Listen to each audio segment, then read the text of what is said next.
the next question I've got is, it's an interesting question, is do you have to develop the sensitivities and energies to master Tantra, or can you just learn some techniques? I think the techniques are important as a starting point.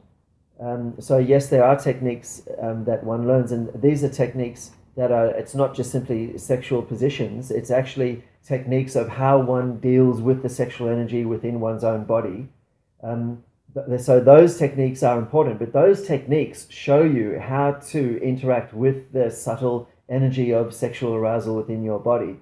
And so you engage those techniques in order to interact with that subtle energy, but once you have access to that subtle energy, the techniques become less important, and ultimately you reach into a state within your own cultivation where you let go of all techniques and you simply allow the energy within you to guide you as to how and what to do. And in this way, it's similar to the way a musician might learn an instrument. You know, there's the famous quote by Miles Davis where he says, you have to study an instrument for 20 years, but in the moment of performance, you have to forget everything in order to be the performer that you are born to be.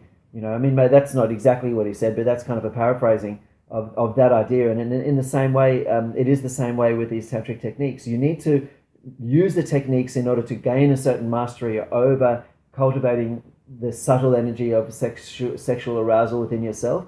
But then when you get closer to realizing the full potential of the sexual encounter, you really want to be at a state where you're able to fully surrender to the flow of that energy and be one with the energy and allow the energy to move you and become the vehicle for the expression of that energy rather than imposing on that energy any type of technique. So the techniques are a starting point, but ultimately it's the delving into the flow state within sex that can take you to the ultimate levels that it's got to offer.